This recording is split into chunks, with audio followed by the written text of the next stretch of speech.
সময় পাবেন না। এই জন্য মধ্য সময়টা খুব হিসাব করে কাটাতে হয়। মহাপ্রভুকে সেবা দিয়ে ভক্তের ভাবটা কেমন হয়?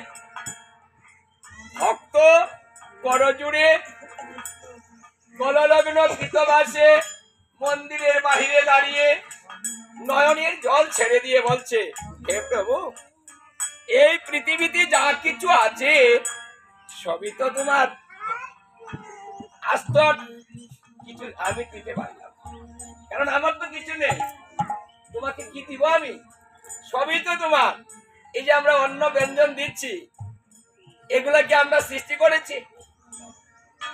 এগুলা কিন্তু আমরা কেউ সৃষ্টি করতে পারিনি, উনি সৃষ্টি করে দিয়েছেন। ওনার জিনিসটা আমি ওনাকে দিচ্ছি, আমি কিন্তু কিছুই দিতে পারছি না। তাহলে ভক্তের কাছে কি ধন আছে? সে কোন ধনটা দিতে পারে? কোন ধনের লালাই চলে আসলেন? কেন তিনি ঐশ্বর্য পরিত্যাগ করে কাঙ্গাল নাম ধরলেন?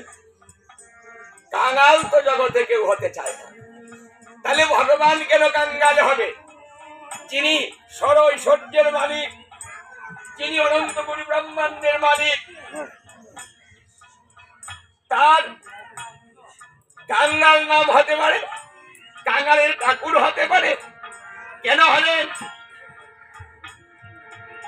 কারণ ভক্তির কাঙ্গাল সেজেছেন। আর এই ভক্তের ভক্তিটা গ্রহণ করার জন্যই তিনি গোলক বৃন্দাবন ছেড়েছেন, যে আমি এই ভক্তি গ্রহণ করব, ভক্তের কাছে চলে যাব, কাছ থেকে গ্রহণ করব। দেখুন, ভালোবাসা দূর থেকে ভালোবাসা হয় না, ভালোবাসা কাছ থেকে করতে হয়। এই জন্য ভগবান এই কাছ থেকে ভালোবাসাটা নিবেন এবং নিজে ভালোবাসবেন। আর ভক্ত যে ভালোবাসে সেটার মূল্য দিতে হবে। আমার ভক্তের কাছে গিয়ে আমি ভক্তকে জড়িয়ে ধরতে পারবো। যদি আমি দূরে থাকি, আমি জড়িয়ে ধরবো কি করে? আর আমি যদি ভগবান সেজে বসে থাকি, তাহলে ভক্তের কাছে যেতে পারবো না। তাই আমাকে ভক্ত সাজতে হবে, কারণ ভক্তের কাছে একজন ভক্ত আসতে পারে। ভগবান যদি এখানে আছে, তাহলে ভগবানের যে সৃষ্টির মাহাত্ম্য, ভগবান যে তত্ত্বটা, সেটা আর থাকছে না। আমাদের যে ভক্তিটা, ভালোবাসাটা, সেটা তিনি সেইভাবে গ্রহণ করতে পারবেন না। তাই তিনি ভগবত তত্ত্বটা ছাড়লেন, জীব তত্ত্ব ধারণ করলেন, আসলেন ধরা জামে। এই জন্য তিনি তুলায় গড়াগড়ি দিতেন, আমার ভক্তের পদ রেণু এখানে পড়েছে, তাই ভক্তর পদ রেণুটা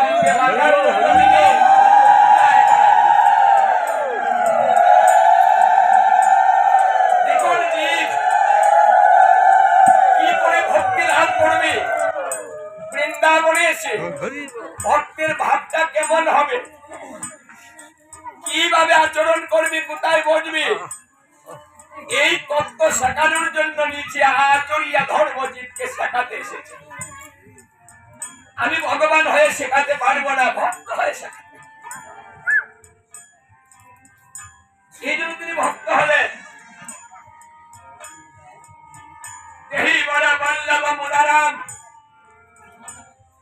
গীত গোবিন্দ গ্রন্থে বলেছে যে দেহি বড় বল্লভ মুদারাম, আমি আমার ভক্তের চরণ দুলি শুধু অঙ্গে বাকি না, আমি মস্তক ধারণ করি। এটা হলো ভালোবাসা। কতটুকু ভালোবাসলে, ভক্তকে কতটুকু ভালোবাসলে ভগবান ভক্তের চরণ দুলিটা তার মস্তকে ধারণ করেন। এই ভালোবাসাটুকু তো দূর থেকে হবে না, এই ভালোবাসাটুকু আমার কাছে যেতে, আমার ভক্তের ধারে চলে যেতে হবে, আমাকে ভক্ত হতে হবে। ভক্ত আমার জন্য কাঁদে, কিন্তু আমি তো কোনোদিন কেঁদে দেখলাম না। আমি আবার ভক্ত হব, ভক্ত যেভাবে কাঁদে আমি সেইভাবে কাঁদব। দেখুন, কৃষ্ণ নাম করিতে করিতে ভক্ত নয়ন জলে ভক্ত প্লাবিত করে। এবার ভগবান বলছেন আমি আমার নাম নিব, আমি কাঁদব। কেঁদে কি সুখ পায় সেটা তো আমি আস্বাদন করে দেখিনি, তাই কেঁদে সুখটাকে আমি আস্বাদন করবো। আমার ভক্ত আমাকে না পেলে যে বিরহ আসে, সে বিরহটা কেমন হয় আমি সেটা তো আস্বাদন করে দেখিনি। কারণ যার সব আছে সে তো হারানোর মর্যাদা বুঝে না, ও তো হারানোর ব্যথাটা বুঝে না, হারালে কেমন লাগে ওটা ও জানে না। তাই যে অভাবে পড়ে, অভাবের ধারণা কেমন যে পড়েছে সে জানে, যে অভাবে পড়েনি সে তো অভাব বুঝে না।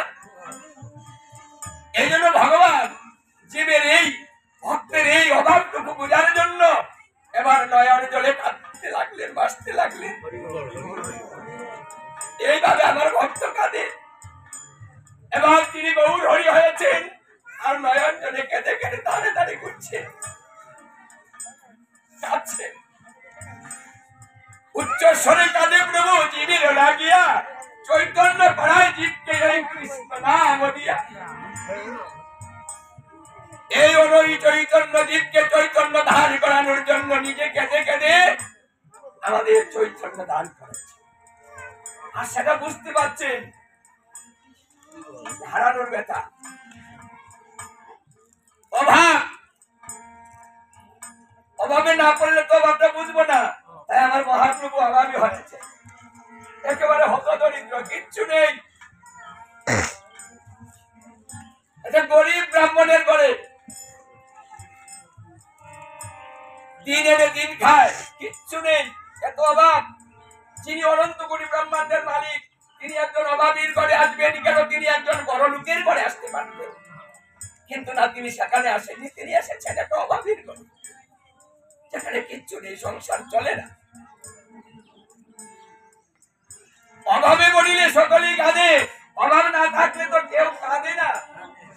এবার ভগবান নিজে অভাবী হলেন, অভাবী হয়ে কাঁদতে রইলেন।